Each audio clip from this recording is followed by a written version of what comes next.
हाय नमस्कार लोगोफोर नोंथांमोन बयखौबो भिडिअ इउटिउब बनाय जाबाय बे समाव आङो नोंथांमोननि थाखाय गोदान भिडिअ लाना फैदों स नोंथांमोना बे भिडिअखौ जागायनायनिफ्राय जोबजासिम नायलांदो जाहाथे बे भिडिअनि गासैबो लेटेस्ट आपडेटनि मोनसेबो मिस जाया आरो जाय बिथांमोना बे भिडिअखौ गोदान नायदों एबा चेनेलाव गोदान नोंथांमोना चेनेलखौ साबस्क्राइब खालामना ला जाहाथे जेब्लानो आङो बेवहाय गोदान भिडिअ आपलोड खालामो अब्लानो बयनिख्रुइ गिबिसिन नोंथांमोना इमेलनि गेजेरजों खबर मोननानै भिडिअखौ नायनो हायो आरो गासैबो लेटेस्ट आपडेटखौ लानो हायो आरो नोंथांमोना हाजासे माने नोंथांमोननि ससियेल मिडिया जेरै फेसबुक ग्रुप एबा वाट्सएप ग्रुपआव बेखौ शेयार खालामनानै हो जाहाथे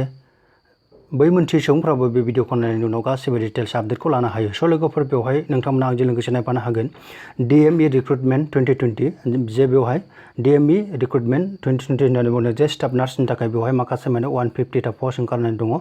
जोङो बेवहाय सेलेक्ट जायोब्ला मोननो हागोन बेवहाय पार मान्थ 60,500 जोङो बेबायदि सेलारि मोननो हागोन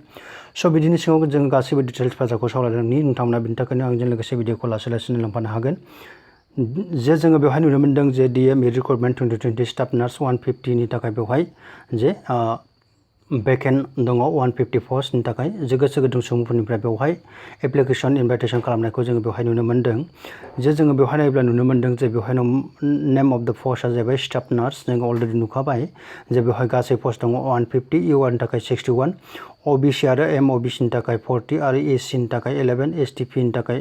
15 ST हिल्सनि थाखाय 8 इकोनॉमिकल वीकार सेक्सनफोरनि थाखाय 15 PWD फोरनि थाखाय बेवहाय 6 बेबादि जोङो बेवहाय रिजार्वेशन नुनो मोननाय जादों दानिया बे जबखौ एप्लाइ खालामनायनि जे बैसो सीमा बेयो जाहैबाय जे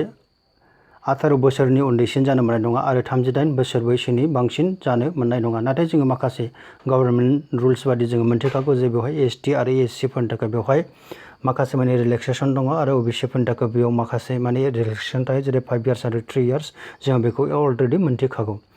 बेवहाय स्केल अफ पेआ जाबाय 14,000 निफ्राय लानानै जे जोङो बेवहाय नुनो मोनदों जे 60,500 सिम आरो ग्रेड पे जोङो लोगोसे मोनगोन 6,800 सिम जोङो बेवहाय ग्रेड पे मोननो हागोन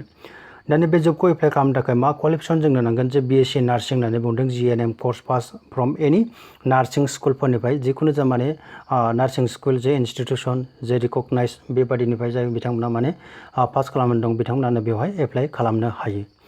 दानिया जोङो माबोरै एप्लाइ खालामगोन जे गोसो गुदुं सुबुंफ्रा बेखौ मा खालामनांगोन जे बेवहाय अनलाइन एप्लिकेसन फर्म फिलआप खालामनांगोन जे बेवहाय www.dme.assam.gov.in आवहाय जोङो अनलाइन फर्म फिलआप खालामनांगोन आरो बे फर्म फिलआपखौ खालामनायनि डेटआनो जाबाय जे 8 तारिख आगष्ट 2020 निफ्राय लानानै जे 17 तारिख 8 आगष्ट 2020 सिम जोङो बेखौ एप्लाइ खालामनो हागोन स लोगोफोर बे नोंथांमोननि थाखाय मोनसे फिसा खौरांमोन जुदि नोंथांमोना बे भिडिअखौ नायनायनि उनाव नोंथांमोना जुदि गावनि क्वालिफिकेसनखौ गोरोबनाय मोनोब्ला नोंथांमोना बे जबखौ एप्लाइ खालामनो हायो नाथाय बे जबखौ एप्लाइ खालामनायनि सिगां नोंथांमोना डिसक्रिप्शन बक्सआव अफिशियेल नटिफिकेशन दं बेखौ नोंथांमोना डाउनलड खालामनानै फराय आरो गासिबो डिटेल्सखौ लानायनि उनाव बेखौ एप्लाइ खालाम आरो लोगोसे हानायमानि नोंथांमोना बेखौ